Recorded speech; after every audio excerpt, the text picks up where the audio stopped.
बिस्मिल्लाहिर्रहमानुर्रहीम।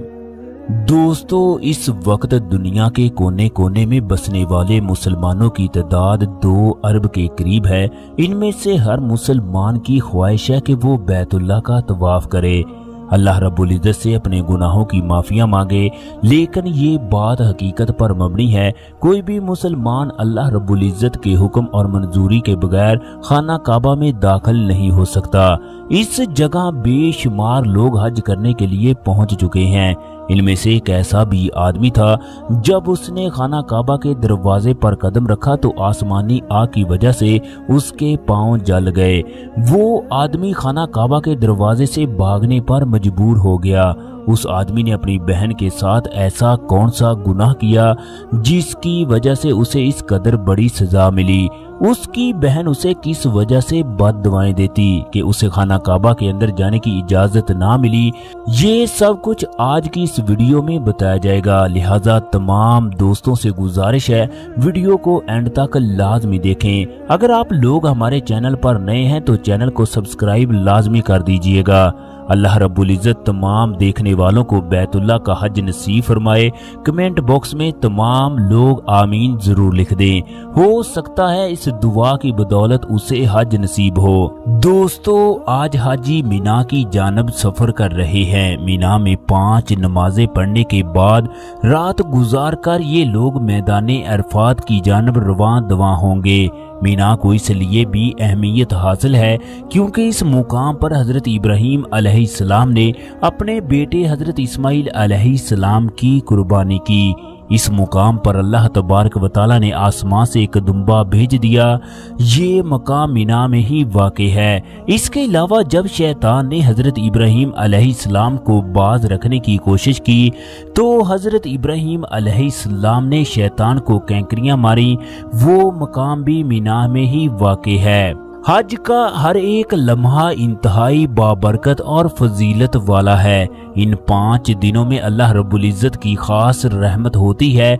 फरिश्ते मैदाने अरफात के ऊपर परवाज करते हैं। इस जगह इंसानों का ठाठे मारता हुआ सैलाब अपनी मंजिल की जानब रवां दवा होता है।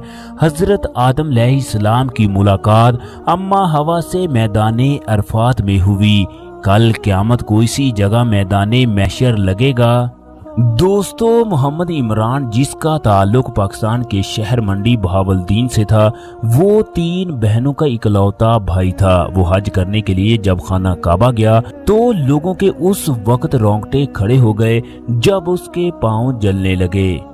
दोस्तों, उसने बाबुल इस्लाम से पीछे की जानब दौड़ लगा दी। उसने कई दिन खाना काबा में जाने की कोशिश की मगर वो हर बार नाकाम हो जाता। उसके कमरे में एक इंतहाई शरीफ बाकरदार शख्स रहता था। उसे मोहम्मद इमरान के तमाम वाक़े के बारे में पता था। ये शख्स चाहकर भी खाना काबा में नहीं जा सकता। ये आदमी इमरान से पूछने लगा, मेरे भाई, मुझे लगता है तुमने किसी का हक खाया होगा जिसकी वजह से तुम्हारे साथ ये मामला हो रहा है। तुम याद करो, तुमसे बहुत बड़ी गलती हुई होगी। दोस्तों, मोहम्मद इमरान एक लंबी आह भर कर कहने लगा, मेरे भाई, आपकी तमाम बातें अपनी जगह पर दुरुस्त हैं। मैं अपनी बहनों का इकलौता भाई था जिसकी वजह से मेरी बहनें मुझसे इंतहाई प्यार करती। जब मेरी बहनें जवानी की दहलीज पर पहुंची तो मुझे उनकी शादी की फिक्र खाने लगी। मेरी ये ख्वाहिश थी कि मैं अपनी बहनों की शादी ऐसी जगह पर करूं जहां मुझे उनकी शादी के बाद जायदाद से हिस्सा ना देना पड़े। चनाचे मैंने अपनी बड़ी बहन की शादी एक बूढ़े आदमी से कर दी जिसकी पहले से औलाद थी। इस तरह मैंने अपनी दूसरी तीसरी बहन की भी शादी कर दी। मेरी बहनें इंतहाई शरीफ थी, इसलिए किसी ने कोई भी लफ्ज मुंह से ना निकाला। शादी के बाद मैंने किसी भी बहन को जायदाद से कोई भी हिस्सा ना दिया। मैं अपनी दुनिया में मग्न रहने लगा। बड़ी बहन की शादी को 10 साल का अरसा हो गया तो एक दिन उसका शौहर इस दुनिया को हमेशा के लिए अलविदा कर गया। वो अपने 2 बच्चों को लेकर मेरे पास आई। मैंने चंद दिन घर में रखने के बाद उसे घर से धक्के देकर बाहर निकाल दिया। मुझे अपनी बहन और ना ही उसके बच्चों पर तरस आया। मेरी बहन अपने बच्चों समेत कहाँ गई, मुझे इस बारे में कुछ भी खबर ना थी।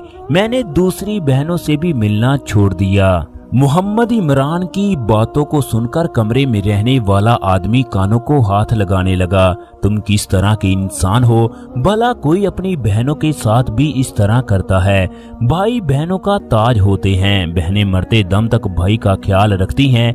मेरे भाई, उस आदमी की कोई भी इबादत कबूल नहीं होती जो रिश्तेदारों से ताल्लुक तोड़े और रिश्तेदारों का हक खाए। तुमने अपनी बहनों के साथ बहुत बड़ा जुल्म किया है। इससे पहले तुम मौत की आगोश में चले जाओ, अपनी बहनों से जाकर माफी मांगो, अपनी बहन को तलाश करो। उस आदमी की बातें मोहम्मद इमरान के दिल पर गहरा असर डाल गई।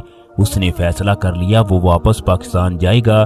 चनाचे उसने अगले दिन की टिकट ली और वापस अपने मुल्क चला गया। उसने जाते ही बहन को तलाश करना शुरू कर दिया। वो एक गांव से दूसरे गांव अपनी बहन को ढूंढता रहा, मगर उसे अपनी बहन के बारे में कुछ भी खबर ना मिली। एक दिन एक आदमी ने इमरान को इतला दी कि तुम्हारी बहन फलां जमींदार के यहाँ मुलाजमत करती है। मोहम्मद इमरान के रोंगटे खड़े हो गए। उसने गाड़ी निकाली और वहां पहुंच गया। आगे हैरान कर देने वाला मंजर था। एक बड़े आदमी की बहन एक छोटे से जमींदार के खेतों में काम कर रही है, जबकि उसके बच्चे पास ही खेल रहे थे। ये दिल तड़पा देने वाला मंजर देखकर उसकी आंखों से आंसू जारी हो गए। इमरान हाथ जोड़कर अपनी बहन से माफी मांगने लगा। पहले तो वो उसके साथ जाने के लिए तैयार ना थी, मगर जब कुछ लोगों ने उसे समझाया तो वो साथ जाने के लिए तैयार हो गई। दोस्तों, उसने अपनी बहन को गांव में एक बहुत बड़ा बंगला बनवा कर दिया। उसके बच्चों को अच्छे स्कूल में दाखिल करवाया। फिर दूसरी बहन से भी जाकर माफी मांगी। तमाम बहनों को जायदाद में जो भी हिस्सा बनता था इन्हें दे दिया।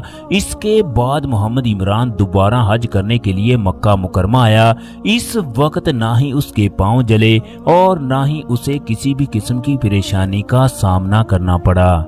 उसने दिल खोल कर अल्लाह रब्बुल इज्जत की इबादत की, खाना काबा के तवाफ किए, हजरे अस्वद को बोसा दिया, आबे जमजम के पानी को पिया। वो अल्लाह रब्बुल इज्जत का शुक्र अदा करता कि उसने अपनी बहनों का हक इन्हें वापस कर दिया। फिर ये आदमी अपनी बहनों का इस तरह ख्याल रखता कि देखने वाले दंग रह जाते। दोस्तों, इस दुनिया में बेशुमार लोग मौजूद हैं जो अपनी बहनों को उनका हक नहीं देते, फिर इन्हीं पैसों से हज उम्रा अदा करने के लिए खाना काबा जाते हैं। ऐसे लोग अल्लाह रब्बुल इज्जत के गज़ब को दावत देते हैं। ये बात हकीकत पर मबनी है। जो लोग अपनी बहनों और रिश्तेदारों का माल जब्त कर जाएं, वो जिंदगी में कभी भी खुशहाल नहीं हो सकते। खुशियां कभी भी उनका मुकद्दर नहीं बन सकती। अल्लाह रब्बुल इज्जत से दुआ है, खालिक़े कायनात हमको रिज़्क़े हलाल कमाने की तौफीक अता फरमाए। आमीन। तमाम दोस्त कमेंट बॉक्स में आमीन जरूर लिख दीजिएगा। शुक्रिया।